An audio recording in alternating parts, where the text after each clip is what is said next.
Welcome back. What problem are you solving? Here we are. Week 7, 8, 10. I don't know. We're still rolling. We're having fun. That's it. That's it. Hi, John. Hi, Adam. Happy Monday. That's it. Man, you can't do the Vulcan thing like right after May the 4th. Okay. Well, I don't. Did they have a? Is there a hand sign in the Star Wars? It's Or is horrible. it just this? It's May the Force be with you. May the fourth be with you. Okay. I'm sorry. Well, welcome What's back. going on, Hope you had a good weekend. Adam, what problem are you solving this week? All right, I'm going from now on. I'm going personal and then professional. All right. Personal. Trying to get 5-year-olds when they're in the field, trying to get them to pay attention. Soccer dad. This one's baseball. This one's baseball. When they're in the Tough. field, when they're hitting, they're good. But when they're on the field, just you got to each pitch. I want them to pay attention to each pitch. That's what problem before and I'm trying to use all different motivational skills, like from it's for your own good, your own safety, to other there's metrics and there's goals. The goal is don't get hit in the face. I saw how you did that. Yeah, I seen that. I seen that. There we go. It's a good pull. Good pull. All right, professionally, I'm going to stay consistent. I'm trying to map players in the ecosystem. What program do they belong at? And getting people to do customer discovery. Talk to your customer, understand what problem you're solving. Keeping it home, something close to home. There we go. All right. In the neighborhood, they call it keeping it 100. Yeah, exactly. Something Nice. Like that. No. Ty, what problem are you solving this week? Personally, trying to make sure that I do the right thing because it's my wife's birthday. And then Mother's Day is Sunday. Right around the corner. And so trying to, do some things. She's not the surprise person, so I got to figure out how to surprise without getting punched in the face. Been there, done that. Professionally, I am working on how do you create value when your value proposition is going away? How do you create, I'm a fundraiser, my job, I'm a fundraiser, but the value proposition is shifted. And so I'm not exactly sure what I'm supposed to do, especially when I don't have enough direction to say, this is what the value proposition is. We're still working on a value proposition that worked for 4 years, and now it's shifted. And so trying to figure that out. It's a problem. It's a real serious problem. Awesome. How about you? What you working on? Well, as I was thinking about that question before the show, I will have the great opportunity to go speak on an AI panel at an Agile conference this week. And one thing that I would like to solve is helping other people figure out what problem they're solving by using AI, right? Because, again, we've talked about AI. We probably will many times after this. And personally, I'm going to be keeping a little tally of how many times AI or generative AI or anything that gets talked about in this conference. So I know you drink beer, but you don't drink other stuff. But if you did the drinking game, you would be stone cold drunk. Out at breakfast. Yeah. Done. So we did have and I think I won. I think I took the over, and I forgot. There was a Techstars demo day, and there's another one coming up, but I bet someone $1 in the audience or one of the other mentors. I think the over-under was 17. He took the under. Wow.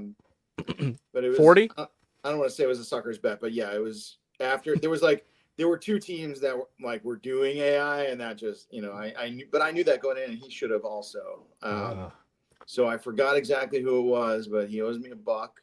But we can go double or nothing. I'll plug the next Techstars demo day, I think is in a couple of weeks. And one of my Techstars mentees is working on her OKRs. We might have her on the show. Yeah, that'd be cool. Yep, because again, I love the tech. I've been playing with large language models on my own personal computer, but just been really having fun with that. And being a recovering engineer, I know that it really helps to know what problem you're solving first before you throw AI at it. I don't know which conference you're going to, but I know there's one here in DC on the 7th and 8th, and I missed the free tickets. It was free, and I was farting around and missed it because it's about AI and what's happening in the government space, and I'm almost like I'm not over it. I'm not over the generative AI piece, but I am, to your point, just sick and tired of like, what the heck are you all talking about? You're Yep. not saying anything. You're not giving me anything that feels like anything. Like, yeah, I got some AI for that. We had Asher on. Asher was like, yeah, if your response to your business model is, yeah, I want one of those too, that's not interesting. Yep. That is not interesting whatsoever. And John, you taught me, you never throw a process, you never, how do you say, throw technology at a bad process. Correct. Yep. Yeah. Wow. Well, alrighty then. Well, I have something fun I wanted to show you guys. We want to show what you got. We talked a little bit in our little private chat, and since we talk about all things lean startup and customer discovery and the like, knowing that there's a little company called Chick-fil-A that actually does a really good job with customer service, I wanted to share an email that I got from them. This was about a week or two ago, and what they did was really fascinating here. So apparently they were doing some construction, and they're sending out. This is the manager, the operator at the Chick-fil-A nearby, and he says, "Hey, just want to let you know, thanks for dealing with the patience of our construction. We actually ran a little promo to kind of like thank you for your time and frustration. So we're actually going to run that promo again. But here's what fascinated with me: they started throwing data at it, right? I got excited when I could see. He was like, "Oh, look at this! Look at this! This is great right here." They are trying to increase the speed of service because that's what they do. They understand friction point is how slow you wait for your food, and they actually have their records by hour, by the morning breakfast hour, the lunch hour, the afternoon hour, and the late dinner hour. And they actually have their target from when you finish placing your order to when you have food in your hand. And for those listening along, it's really about a minute and a half, about 90 seconds from, my pleasure to food in your mouth. So that's fascinating right there, because it's a process. Everything's a process. And they're so focused on process for the customer's sake, right? For optimizing the customer experience, that they're not only tracking to the second how long it takes, but they're actually even sharing the data with the customers. Like, this is our target. We want to be very transparent about this is what we're trying to solve for you. And so, of course, they talk more about all the improvements they're trying to make. And again, saying, hey, because you're dealing with us, we're actually going to give you a free breakfast biscuit as well. So it's just icing on the cake of the mixing the left brain and the right brain together, mixing the personal care with trying to like improve a process at the same time. So I don't know. What are you guys thoughts on this general email here? Wow. Adam, you got a thought? I mean, I know. I read the pre-read. So, what's the objective and what's the key result here? So, is the objective? What's the objective? And then it's also interesting because as we get in and really unpack OKRs, right? Like, so, I like the idea of sort of externalities in OKR or a KR that, you're increasing something, but at the cost of something else. So they have to kind of balance each other out. So I'm thinking like, if you're just kind of like increasing speed through the line by chucking sandwich, my son wants to build an ice cream truck that like launches ice cream, that would increase speed. It would increase speed. Right? Exactly. It would increase speed. My man. So that's my nerdy version of attaching this to OKRs. Yeah, I think it's industry standard. I think a lot of, I think Starbucks, obviously, Sure. Most but fast food chains now they track all this stuff. but I wonder how, like in there, what they're actually doing. Like, is faster line speed the objective, and then they're running a bunch of experiments to get to reach that objective, or is there some other objective? Line speed is one of those key, decreasing line speed as a key result, and then you're running experiments. And I'm glad you mentioned that they are running experiments, because they did say we gave a free offer, right, for your troubles last week, and because of how successful that was, we're actually going to offer that again. Oh, so there was There another was a pre. Construction went longer than they had planned. Hey, that's called life. That happens. And so they're now running that experiment again based on data. I'd be curious about the impact of time to service through construction. I don't know if they closed down the lines, or the lines are even remained open. The lines remained open even as they're doing. I know that we have over here in Maryland, where I live, we have probably 3 of those that have now canopies. Mm-hmm. I believe actually what they ended up doing was they had you go completely around the building and go park back in the parking lot to pick up your food. Something like with the window where you get the food. So it was not operational. So they actually had to reroute everybody through. So yeah. I think the other thing that Adam brings up is the difference between in our pre to tonight's show, you had written about OKRs. I said, an OKR versus was an OKR versus a goal. One is versus a metric. OKR versus a metric. The OKR is the destination, where I want to be, but the metrics are my indication of where I'm going. There's probably even something there's a precedent to even those two.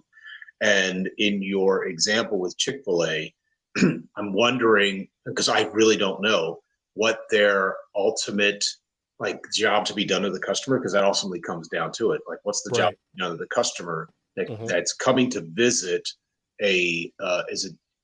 and I think there's several jobs, right? They probably great food. I want great food. I want consistent food, and I want good service. And I want to feel like I've gone to somebody's house, neighborhood house, that I can go in and get some food. And I'm wondering, to Adam's point again, what is their OKR, the outcome key result, and how do they know? I think the measure in time is an indication of whether or not it's one key result. Exactly. Right. Well, is that a key result, or is that the metric? The key result is you'll find out in a minute. Okay. he done got some more information I ain't know about. But I'm just curious. No, go ahead and drop some knowledge. Say, I don't like you no more, man. You glad you asked that. But I think that is an interesting idea about what is it that Chick-fil-A offers.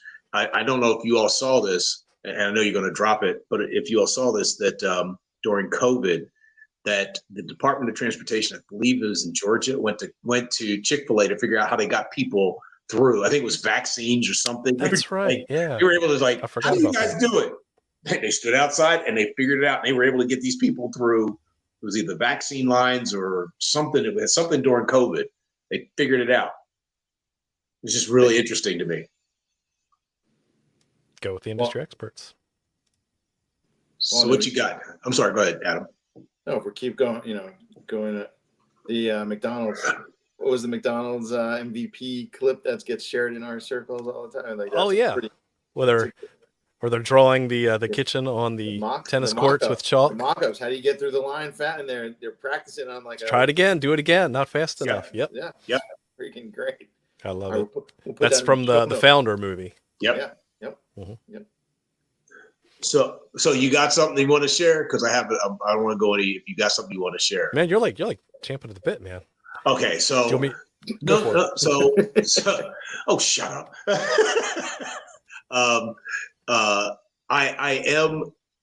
I'm wondering, even as they did that, as they're building it out, why they went to that, because they started building those things out, those canopies before, or just, I don't know if it was coincided with COVID, or not, but they started doing different things Mhm. with these canopies. And I don't know if one of their key results or one of their objectives is to make sure that their employees, which are an important part of what they do, It's a key because if you know, resource. it's a key resource, right? So if you look at that letter you had, the last bullet below the numbers, it said something to the effect of our employees' safety or something like that, Exactly. right? Yep. And so this is the same company right there. It allows to better serve you as you proceed, safety and comfort for team members. So that was a key outcome for them, right? And to better serve and to maintain our time. Here are the metrics around that we're doing that. But I mean, this is the same company that closes down on Sunday because it's a part of who they are.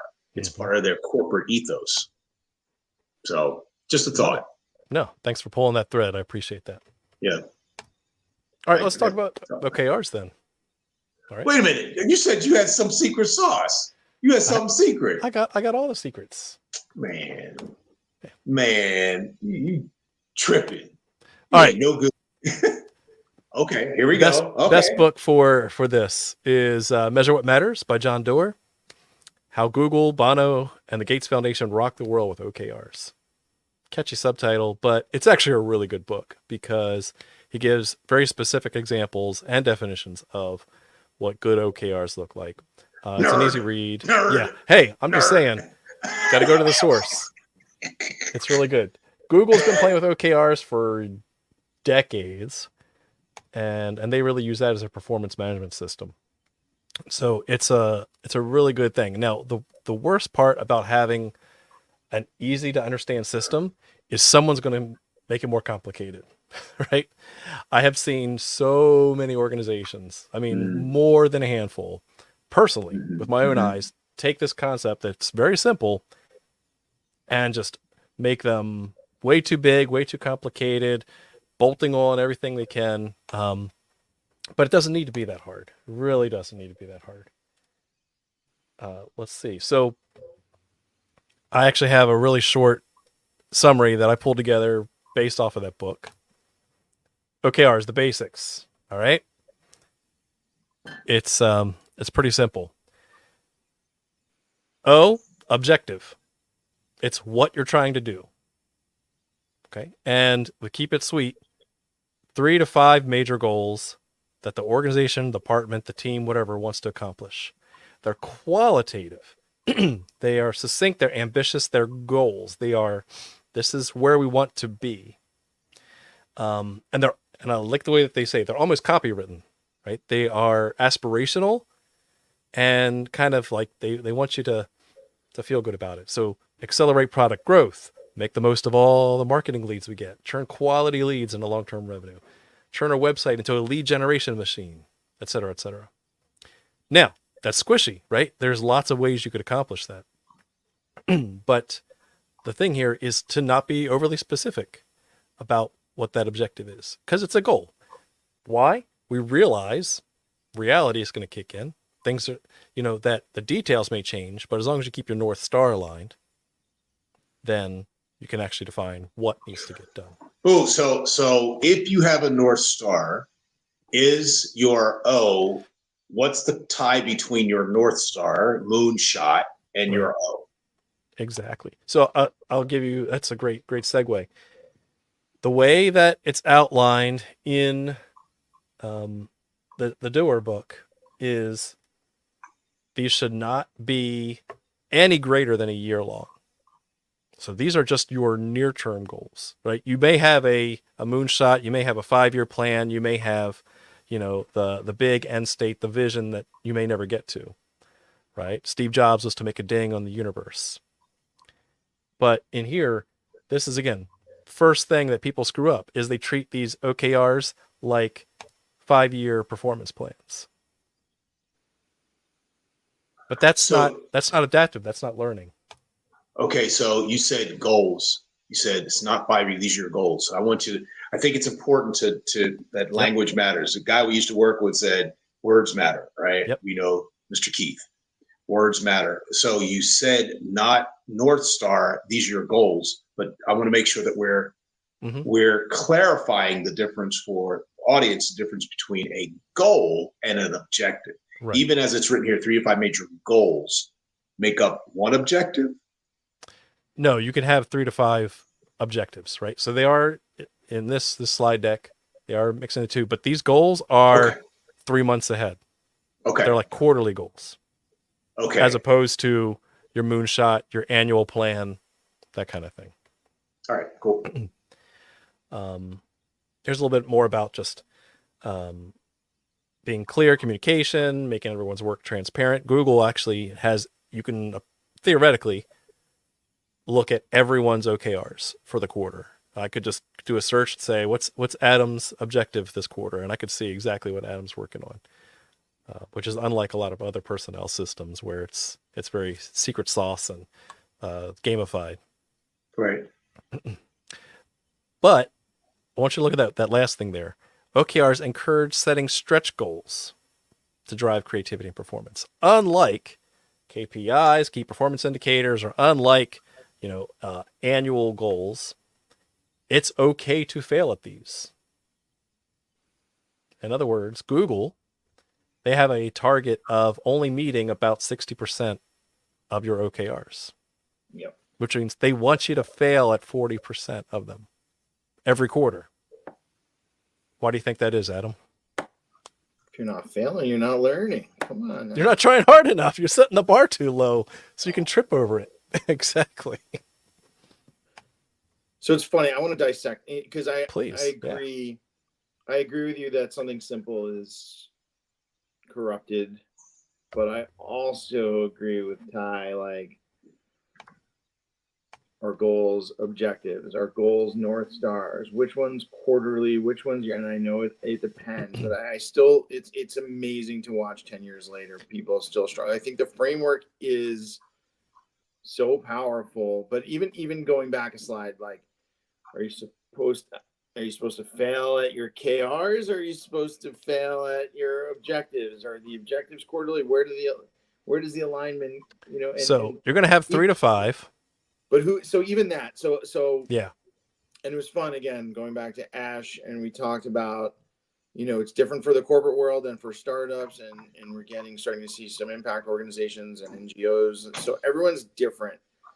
I'm seeing startups now. Mm-hmm. Again, this is not talking behind anyone's back. Like Techstars uses OKRs. At the founder level, like they're only in the program for 3 months, right? So it's like, does that founder, should they pick, it always comes down, there's usually a funding O, a product O, and a marketing O, right? And then if you have individual founders in charge of each of those 3 things, then it kind of works. And then you have a quarter where you're now basically your experiment is your KR, and so it sort of works. But even with the book, it's still not clear. It's wild, right? It's like, is it 3 generations? So I like to see 3 generations, whatever you call them, because then you have your North Star. You start to see alignment. Yep. You start to see which activities and which experiment, but we kind of have to go through the whole thing. I feel like, even 1 North Star, 3 to 5 objectives, because you're also supposed to have 3 to 5 key results also that roll up to an objective. So, there you go. Yeah. So let's talk about key results then, right? They are the how. If the objective is meant to be aspirational and not too specific, and this is where you get your specifics from. The key results are, how am I going to know that I'm making progress towards that objective? And so they will describe how you will accomplish the objective. 1 to 4, 3 to 5, no more than 5 key results per objective. Right? Now, here's one thing that when I coach teams on this, I'm very specific on. It has to include a number. Yes. Right? It has to include a number. Well, what if if I'm just trying something out? Cool. Give me a number of experiments, right? Just give a target of what you are going to do in detail, so that way I can actually measure, did you did you make progress on that? Specific, time bound, measurable, verifiable, etc. Right. It needs a number and it. You know, this is where I love the smart, specific, Yeah. specific, measurable, Yeah. achievable. Although achievable These are the smart objectives. relatively achievable because Relatively. you want 60% Yeah. achievable, 40% achievable. Good point. Relevant and time bound. I think I remember being on a mentoring call with, you know, sometimes I get, I don't want to say imposter syndrome, but I was mentoring a pretty high functioning team at Google, at one of the accelerators, and just being there to put a time, like, okay, fine, you're good, you got it, by when, even, and then that by when, yes, fully, just that question fully, and yes, going back to the original question, AI could probably do that in my stead at this point. Yeah. But I want to see your KPIs, because I think, at least in theory, everyone understands how, most people understand how the key results map to the objectives, keeps people in line, is a bit of a stretch. The key results are specific, whereas the objective is kind of, you know, aspirational. But even here, so if I want to increase right, average revenue, even that needs a how, right? So I want to see how sure. Are you Yeah, mapping KPIs? so Are you mapping KPIs directly, or are those just indicate, like I've seen, and this goes back to what Ty was posting earlier about, like, just indicators and metrics.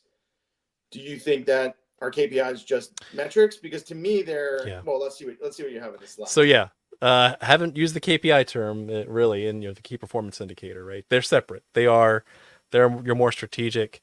How do I know, like, what's the one or two metrics that really matter for the success of the product? Now OKRs much more near term, much more fallible. Or if it's a key performance indicator, it means it's almost like as Ash said, it's almost your minimum success criteria for a KPI. It's a key performance indicator. If it doesn't do that, then you need to pack it up and go home. Here, right, your key results, again, should be numerical, should be time bound at least. And if it's not written here, it's implied within the quarter, because we're writing new OKRs every quarter. To answer your question, now what do I do with these? Okay, I'm trying to do new monthly recurring revenue. I'm trying to do new average revenue per account. Wearing my Agile hat, if I have a key result that I have to get done in the next 3 months, I'm going to turn that key result into like an Agile epic. I'm going to break that epic down to user stories, and I'm going to start chipping away at that on a weekly or bi-weekly basis. Right. So there is a direct tie when I teach Agile teams. Like, your key result, you can just create an epic off of that, and that way you're actually demonstrably showing progress towards that key result. So would you say, let's build this out. So if you have an objective, let's go back a slide. I still want to give me a 15-minute warning so we can have the KPI debate, because I don't necessarily buy that it's higher. All right, give me a 15-minute warning and we'll I'm not giving you any warning. All right, if you want to accelerate product growth. Sure. Fine. All right. So even that, it's hard for teams, even right away. Like, what team owns that? You know, is that a cross-functional goal, or, you know, so very, very hard. Who's the content authority on that, right? We can get into whole boundaries, authorities, roles, and task discussions later, but that's for a different show. But yes, assume there's a content authority, or assume there's someone who's responsible and accountable for these OKRs. All right, go back then. All right. All right, even if we go back and we promise we have to deliver, but hold us accountable if anyone's watching. But so even if someone is accountable, go back one more time. Who owns an individual objective? Is it set down by management? So I've seen this at the startup level. I'm working with some, hopefully we can bring them on. It's a perfect segue, a nonprofit that's doing this. I'm actually going to New York City to run one of these, so maybe I can learn something on my own podcast and bring it to the workshop on Wednesday. Who sets and owns the objectives full stop. Whether, regardless of the size Yeah. of the organization, is it done by sort of the C-suite or equivalent, or is it done by like the business unit, or like the marketing, finance? Who sets the So I'm gonna use my agile background and say you really should push that decision making down as far as you can, right? Because one, these are quarterly goals, so you really shouldn't be getting the C-suite involved in quarterly goals, frankly. Right. So then that has to. So two things there. At Google, the way that it rolls down and rolls up, and we can talk about that, or I'll push that back to you to explain it, or we can just put it in the notes because I'm not the expert in that specific aspect of this. Sure. But then, in terms of the alignment piece, like Ty said, which I agree with you. Okay, fine. So we're pushing them down. Then those objectives do need, if you're giving people trust, which we all believe people should be trusted to work like this. Accountability. Then they need something to attach it. This is why I talk about the generations, because it needs three, so you're 2 steps ahead of me. Yeah. You So can't I'm tracking. I'm tracking. Here we go. All right. So let's just finish up key results. It's got to be a number, right? All right. 0 to 100%, any value change, the number of things that you do, number of blog posts, number of interviews, number of experiments run, et cetera, et cetera. It could be we had an NPS score go up or down. We've had a B plus go to an A minus, whatever that is, right? Right. But I'm going to skip ahead because I think I got something in here. There you go. Here's an example to your point. You can have higher level OKRs in the organization, right? You were asking like the master's level question, right? When we're still on the bachelor's level here. But yeah, they can be nested because corporate goals can be nested. Just, the further up you go, it gets more abstract. It gets less discrete. See, I think this is the piece people fail to connect. I think at the end of the day, I agree. Most people can get 80% of the way there, where they take some goal, okay? Maybe they push it out 5 years and they complicate it. But even then, if you're running quarterly experiments against a 5 year and it does map, there's some what's just 2 generations by generation. There's some 2-generation mapping where people can conceptually understand where they're going versus how they're getting there. I think most smart teams don't actually struggle with that. Here's what's no, go. Please continue. I think where they struggle is attaching it all the way up, which is why, this is the first time in a while I've seen this. I've tried to recreate this 4 or 5 generation, and it needs to fit. Instead of trying to do 5 generations at once, you need to make sure, like, does your purpose and vision fit? Do those 3 map up to your vision? Exactly. If they don't, it doesn't matter. You're already wrong. Like, not that we're saying people are wrong, but you're wrong already. You're wrong. Someone just doing some random thing right there in those first 3 OKRs for no reason that doesn't map to anything. Like, that's a pet project that maybe you let it go, but you call it out or create a new or change your vision, exactly. But get that feedback loop. But I think, okay, so that's the strategic part. Go ahead. This is where I can jump in because we had the show on strategy where we looked at both Martin, who I hope I'm going to try to get him on the show. I think it would be an awesome show. And Richard Rumelt, Good Strategy, Bad Strategy. And one of the 5 characteristics of a bad strategy for Rumelt is confusing goals with strategy. Right. Right. And I think that triangle that you had, where you had the purpose, that the reason why you can't hit second, third generation, that's what is probably second generation or third or generation 1.5, maybe 2. Is that people that then becomes their first generation activity. Well, I'm doing this. John and I know what that's like. Who's your customer? John. Where does John sit? Right there. Where does John do with that? I don't know. I have no idea what John does with the product that we make. There's a strategy called a whatever strategy. You guys know anything about it? Not a clue. I've We got heard this of it. AI strategy we got to do.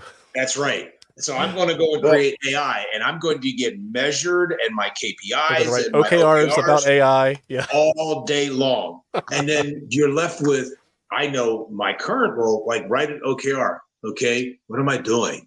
Right. Why am I doing this? Mm-hmm. And I think that, Adam, for me, what I hear you saying around strategy, because then you went back, you said the S word, and it wasn't the sugar honey iced tea. You said the other S word, strategy.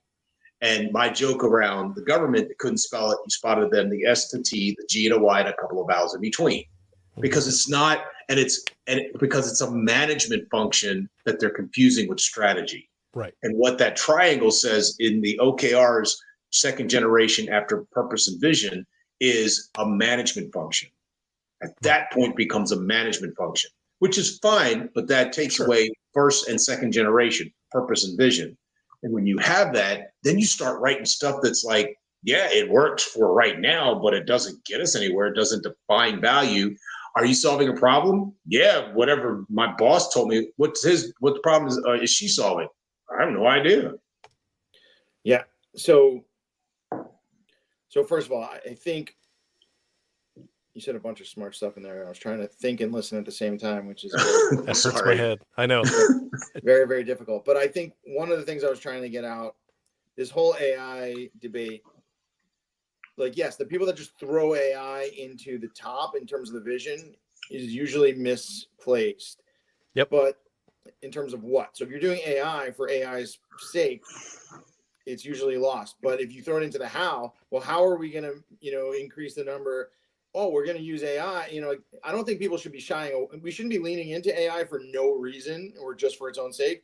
But there are things in your KRs where it's like, how are you going to do this? Oh, we're going to use AI to make X more efficient, and we're going to do it faster. Or we're going to count this thing. Like, I think AI has more of a purpose or more of a place in the how than the what. Sure. In the KR. Oh, absolutely. It's a solution, tool. right? Right. It's a tool. Yep. And then, so I wanted to get that out, and then going back to the triangle, which I love, but I still think the connective. So I agree. Once you throw, I forgot what you used for the management term, but once you throw in, I think people are very good at mission, purpose and vision, sort of, or they're getting better at it. And like I said, I think once you get to the third and fourth generation, I think people are able to do that. But like, even like someone like you who's a stickler, like O's are only yearly, but those top 3 O's are really 5 years. They're humongous at the strategic level. So even there, right away, even we're giving this podcast, we've read the book, we've taught this. Like, it still breaks right in that middle generation, because someone who's like you, who's like, no, even though they're a generation up, they still need to be yearly. They still need KR. Like, there's no KRs below. They're new O's, right? And so they're capital O's, not little O's. I think we're fooling ourselves. If like, it can't be that. Like, I've done the same thing where it's like, okay, this KR switches into an O, but I don't think we can do that anymore. I feel like we need a better way of articulating the sort of connective tissue. Because everyone has. Yeah, go ahead. No, I was going to say, so a lot of this, the word strategy is, I believe it's Greek or Latin for the way to win war or something like that. And so if you think about this triangle as a command structure, it makes sense, because it puts the tool, or it puts if it's war, I am here to win, and I'll do whatever I need to do to win. But what would it be like? And I've actually looked this up. There's a new structure that takes the thing out of the middle and puts the customer in the middle. And it says those that are closest to the customer are the more entrepreneurial, right? They're the entrepreneurial leaders. Mm-hmm. The ones that are making sure that those who are actually solving problems for customers, that the next level up, they're called enablers, enabling leaders. Yep. They manage the infrastructure. The ones on the outside of that we call top dog leadership are architecting. They're architecting the systems that allow the enablers that create the space for the entrepreneurs to do stuff, to solve problems. It literally, this new paradigm says you put the customer in the middle. It doesn't matter what you build because you're focusing on the job to be done to the customer. You're Correct. solving a problem for them. And then you can build out OKRs for that. Exactly. Because I'm glad you hit that up, because I think what you were going to, Adam, is without customer centricity, now you're just doing planning. Stuff. Exactly. And we all know how bad planning is. You know what happened to me, John? I blanked out. I had like a blanked out moment when you started talking about break this down to the epics. You'll be okay, I promise. You'll be all right. Oh, by the way, I took that stupid test twice and flunked it twice. At one point, this is the safe test. At one point, I literally I reached out to John. I was like, am I going nuts or what? I don't know what problem? He's like, Smith, no. You just have to assume that everything is fine. They know everything is going to work. Well, I don't know that. You big dummy. You're not supposed to think. Just take the damn test. Stop thinking and get the right answer. Exactly. It didn't work. Tonight's my movie night. You see Miracle? With the hockey movie? Yeah, the hockey movie. Miracle on Ice? You want me to take your test, Herb? I'll take the test. No, I want the guy in goalie who refused to take the test. Yep. All right. You want to talk about KPIs? You took the words right out of my mouth. I want them back. So as you pull it up in the lean startup methodology, the 8th grade science methodology, your KPIs, is that the equivalent of, well, how do you know? How do you know it worked? What's your evidence that your experiment worked? Is that the same thing that you're going after with a KPI? You asking me? Ooh, no. I'm asking both. I'm asking Adam. I want you to ask Adam. Adam, is KPI in lean startup the same thing as running an experiment and knowing whether or not have you some evidence? I would say yes. I think. Well, it depends. Is it the performance? And I think yes. I think if you go back to even those 20%, like moving something that is a very specific change, it's still kind of an objective. Like it's a result that you're hoping for at the end of the quarter, which really is another objective. And the way you're going to get there with customer centricity and experimentation, I mean, the truth is, I don't even see it as KPI. Like KPI, it's sort of forcing this thing together. I think OKRs work. And I think if you have a yearly objective, quarterly KPIs that are measurable, specific, and time bound because they're quarterly, and obviously they can differ a little bit. And then you're running epics, or again, I didn't even take the test, so I didn't fail it. But but I think if you're running sprint, if you're running design sprints, or you're running some sort of agile frame, like where you have a hypothesis on how you're going to get to that thing.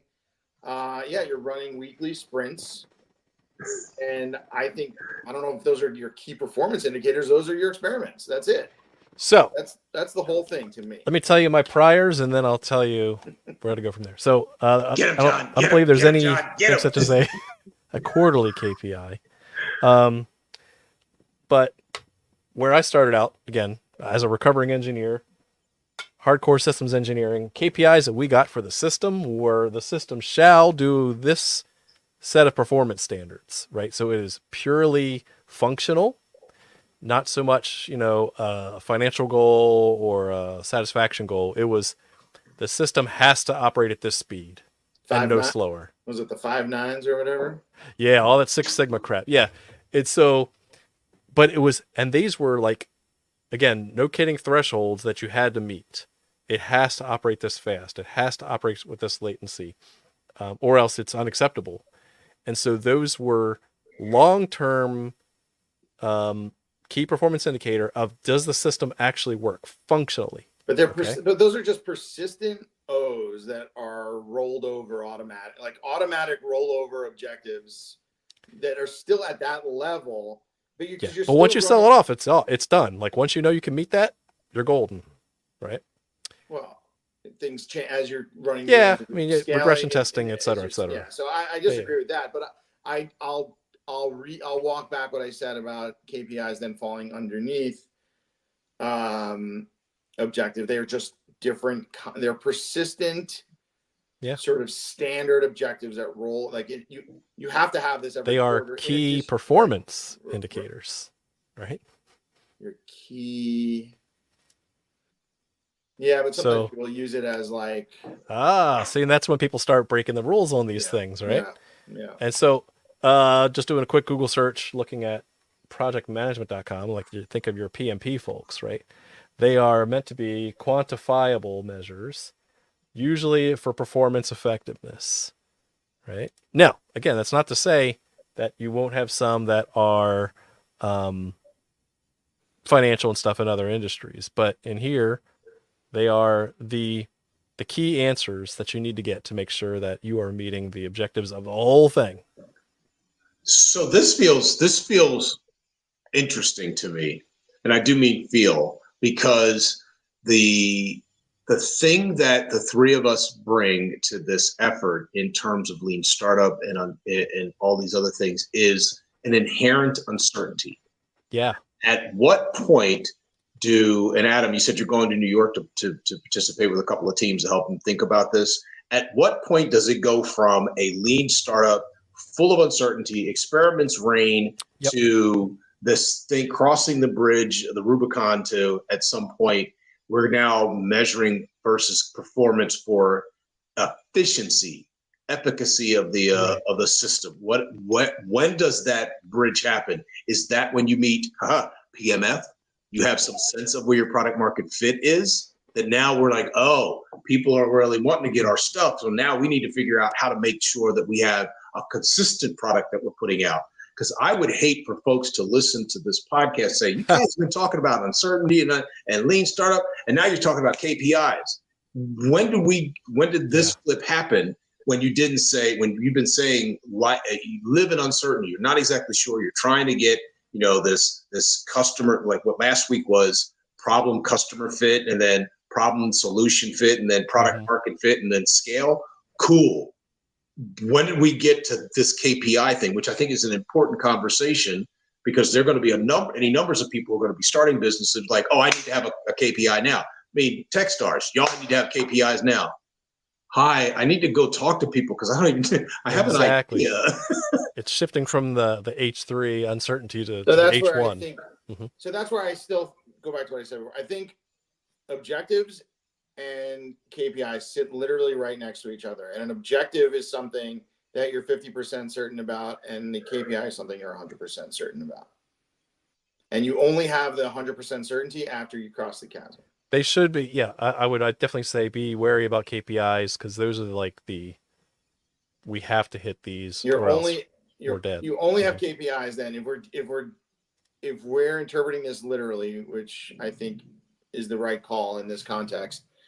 Yeah, because you can have an objective, just run experiments for no reason. Yeah, that shouldn't be your objective. But if you're starting out and you're in the squiggles, as our friend Ben likes to talk about, like, yeah, your objective could be just run experiment, or well, maybe your objective is to learn, and then one key result is run 30 experiments this quarter. So, but I think at some point, to really unstuck, O's and KRs literally sit next to each other. You always have you're always having objectives because you're always stretching yourself. You never want to become complacent. Exactly. So if you're a startup or a corporate, you're always striving to do something so whether you call it H3 or not, you're always doing something where there's some failure, there's some uncertainty, there's some push. But then at some point you're introducing KPIs to sit right alongside, and teams are just responsible. And this is also, so this is interesting. We'll need another half hour, like where we were talking about, the externalities and the opportunity costs. It's like, okay, you can run this experiment as long as it doesn't mess up. It doesn't take away from this other thing that is non-negotiable. Like we're not sacrificing uptime. We're not sacrificing customer satisfaction. Like the second that starts ticking down, it's a non-negotiable. And as much as we all believe in experimentation and taking risk, yes, that's where, and so then you could argue, and we'll figure this out next week. Did you all see? Go ahead. Just to finish the thought, I guess before you cross the chasm or in the startup world, theoretically, you could have non-negotiables there too, right? Where it's like, you know, I don't know. I'll finish that thought in the credits. Did you see that Google has now come December 2024 will have killed 290 plus programs that were up and running, like Jamboard. I believe it. Killing it. It's gone. Like some of these things that you're like, oh wow, I haven't seen that in a while. Yeah, you know why? Because it's gone. And I'm wondering, because these were, no kidding, they had moved across the chasm from experiments to, no kidding, we would call it program of record. And then they said, then he applied this OKR thing against it that had, how did you say that, Adam? Technical, financial, and customer OKRs. I think you laid out at least 3 KPIs. Like KPI.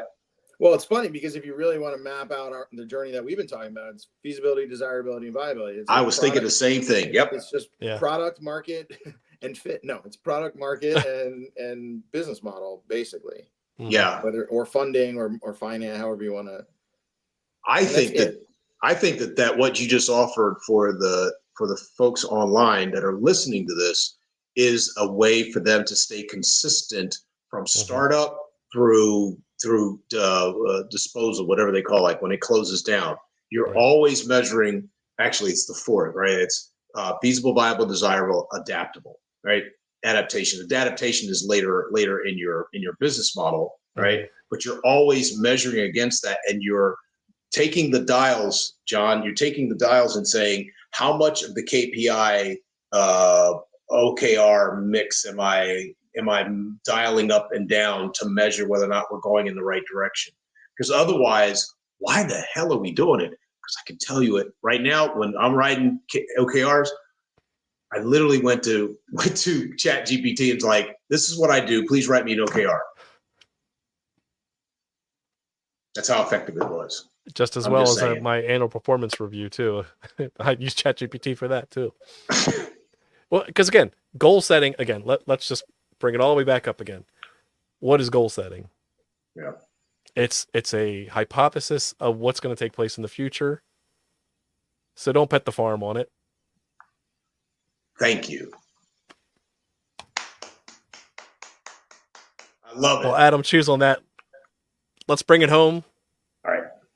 Adam, what are your final thoughts on OKRs and KPIs? They're a powerful tool. They are simple, but they're not applied the full way through. They're still not as simple as we experts tell people they are, because there's some connective tissue that still needs work. Definitely not a panacea. It doesn't solve everything. John, what did you learn? What did I learn? Well, what'd you come walking away with? Gotcha. Aha, I like it. Good way to jump in. Let's see. So I think, yes, there's certainly, once you start scaling up, just like you scale up anything, whether you scale up product, whether you scale up Agile, whether you scale up OKRs, you're gonna get kind of wonky, right? Because everyone's gonna have a different flavor of implementation, and you have to be careful, because anytime you scale up anything, you're basically getting further away from the customer, right? To your customer centricity point earlier.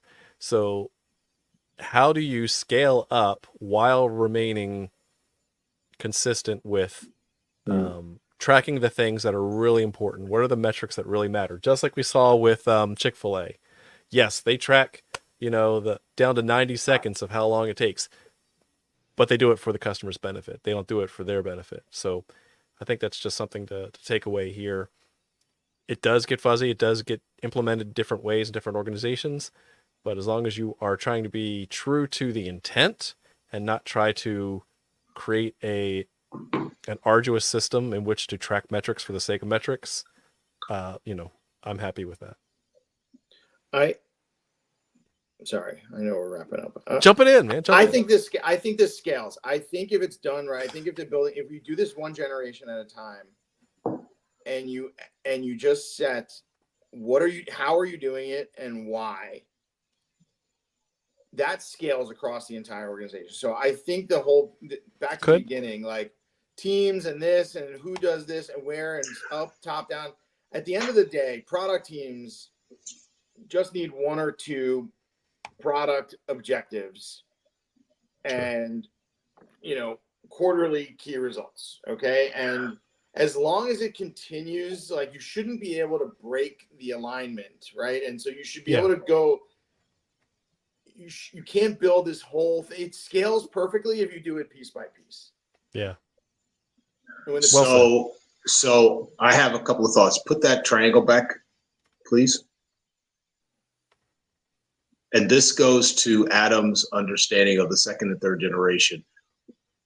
Maps are important. I just did an exercise a couple of weeks ago. We actually have people walk around and develop their association to a task based on a physical Mercator projection of a map, right?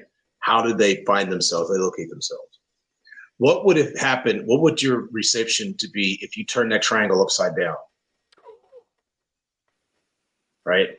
Because I think that what ends up happening is it becomes burdensome to consider in orientation how we think, okay, I got to do this. And then I literally can't get past that first one, right? Much less get into the second and third generation. But if you flip it upside down and say everything that you're building out from this point on is built on purpose, literally the anchor point is purpose, and it allows it to flower this way, right? And that gets me to my learning, which is the centricity of what problem you're solving is how you build out and if you flip it upside down, purpose. What problem you're solving builds out the OKR that you build. Every iteration from startup through disposition, which is the word disposal or disposition of a business. Right. That was the word I was looking for.